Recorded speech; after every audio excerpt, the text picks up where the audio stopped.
अनंत भक्ति चैनल में आप सभी का स्वागत है। आज के पहले मैंने 9वां अध्याय आपको सुनाया था कार्तिक महात्म्य का। आज मैं कार्तिक महात्म्य का 10वां अध्याय आपको सुनाने जा रहा हूँ। सूत जी ने सभी ऋषिगणों को संबोधित करते हुए कहा, हे ऋषियों, कार्तिक माह में स्नान, पूजन और व्रतों का महत्व जानकर राजा पृथु का मन कार्तिक महात्म्य और विष्णु पूजन में रम गया, किंतु कुछ उत्सुकता जस की तस बनी हुई थी। अथवा नारद जी के श्रीमुख से वे जितना अधिक सुनते थे, उनकी उत्सुकता उतनी ही बढ़ती जाती थी। उन्होंने नारद जी से कहा कि हे नारद जी, आपने कार्तिक महात्म्य का बड़ा ही उत्तम फल कहा है। अब कृपा कर तुलसी का महात्म्य सिद्ध करने वाला दृष्टांत भी सुनाइए। यह सुनकर श्री नारद जी बोले, हे राजन, प्राचीन काल में सहस्त्रादि पर्वतमाला में करबीरपुर नामक एक स्थान पर धर्मदत्त नामक एक ब्राह्मण रहता था। वह भगवान विष्णु का अनन्य भक्त था, ब्रह्मज्ञानी तथा धर्मात्मा था और सदा ओम नमो भगवती वासुदेवाय मंत्र का जप करता रहता था। एक समय की बात है, एक दिन जब रात्रि का प्रथम पहर शेष था, वह पूजन की सामग्री की थाली को लेकर विष्णु मंदिर को चला। कुछ दूर जाने पर अचानक अपने सामने से आती हुई एक राक्षसी को देखा, जिसकी दशा बड़ी ही विचित्र और भयानक थी। उसकी देह पर कोई वस्त्र नहीं था, उसकी आंखें लाल और दांत टेढ़े मेढ़े थे। उस भयानक राक्षसी को देखकर धर्मदत्त भय के मारे थरथर कांपने लगा। घूर घूर करती वह उसकी ओर बढ़ने लगी। धर्मदत्त के पास अपनी रक्षा के लिए कोई अस्त्र शस्त्र भी नहीं था, अतः उसने पूजन के थाल में रखा तुलसी मिश्रित जल लेकर उस पर फेंका। हे राजन, इसे भगवान शालिग्राम की अपार महिमा ही जानो कि शरीर पर जल का स्पर्श होते ही उस राक्षसी के सभी पाप दूर हो गए। उसे सद्बुद्धि आ गई। वह हाथ जोड़कर धर्मदत्त से क्षमा मांगने लगी और उसके कदमों में लौट गई। धर्मदत्त बड़ा दयालु था, उसे उस पर दया आ गई। तब उसने उससे उसका परिचय पूछा। इस पर राक्षसी ने बताया, मैं सौराष्ट्र देश के भिक्षु नामक एक ब्राह्मण की पत्नी हूँ। मेरा नाम कलहा था। मैं बड़े ही दुष्ट स्वभाव की थी। कभी भी मैंने पतिव्रता धर्म नहीं निभाया और सदा ही अपने पति से कलह करती थी।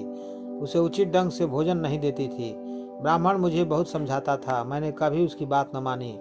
अंत में दुखी होकर उसने दूसरा विवाह करने का विचार किया। तब भी मैंने अपने आप को सुधारने की न सोची और विष खाकर प्राण त्याग दिए। तब यम के दूत मुझे पकड़ कर ले गए। वहाँ यमराज ने जय चित्रगुप्त से मेरे अच्छे बुरे कर्मों के विषय में पूछा तो चित्रगुप्त ने बताया, इसने कभी पतिव्रत धर्म का पालन नहीं किया, सदा अपने पति से द्वेष रखा और उसके उत्तम गुणों की उपेक्षा की। यह सदा अपने अभिमान में रहती थी। जिस पात्र में भोजन बनाती थी उसी में खाती थी। यह सब वृत्तांत सुनकर यमराज ने कहा कि जिस पात्र में भोजन बनाती थी उसी में खाती थी, अतः इसे अपनी संतान को खाने वाली बिल्ली की योनि में भेजा जाए। यह अपने पति से द्वेष रखती थी, अतः इसे विष्ठा खाने वाली सुकरी की योनि में भेजा जाए। इसने आत्महत्या की, इसके दंड स्वरूप इसे राक्षसी की योनि में भेजा जाए। इस प्रकार हे ब्राह्मण, मैंने अनेक वर्षों तक बिल्ली और सुकरी की योनियों को भोगा, अतः मैंने राक्षसी की योनि पाई और उसके कष्ट भोगती आज आपके सामने आई हूँ। आपके द्वारा छिड़का गया जल मेरे पापों को नष्ट करने में सहायक बना है। हे ब्राह्मण देव, तुलसी मिश्रित इस जल से मेरे सभी पातक नष्ट हो गए। अब कृपा कर मुझे इस घृणित देह से छुटकारे का कोई उपाय बताएं। धर्मदत्त ने कहा, तुम्हारा दुख देकर मैं भी बहुत दुखी हूँ। प्रेत योनि में दान, तप, तीर्थ अथवा धार्मिक कार्य नहीं हो सकते और तुम्हारे पाप भी बहुत अधिक हैं। अतः मैं श्री हरिप्रिय भगवती तुलसी से प्रार्थना करता हूँ कि मैंने जो कार्तिक व्रत किए हैं उसका आधा पुण्य तुम्हें मिले तथा तुम उत्तम गति को प्राप्त हो। कहकर धर्मदत्त ने उस पर पुनः तुलसी में से जल छिड़का तथा साथ ही ओम नमो भगवते वासुदेवाय श्री कृष्ण भगवान का 12 अक्षर यह मंत्र पढ़ा। इतना होते ही कलहा नामक वह राक्षसी प्रेत योनि से मुक्त होकर सुंदर एवं रूपवती हो गई। तब उसने धर्मदत्त को दोनों हाथ जोड़कर नमस्कार किया और प्रसन्नता पूर्वक बोली, हे ब्राह्मण देव, पाप की अग्नि में जलती मुझ पापिन को अपने शीतल जल रूप होकर बचा लिया है। आप धन्य हैं।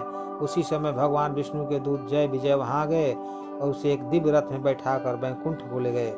जाते जाते दूत धर्मदत्त से बोले, हे ब्राह्मण, आप धन्य हैं। इसी के साथ ही आज की कथा यहीं पे समाप्त होती है।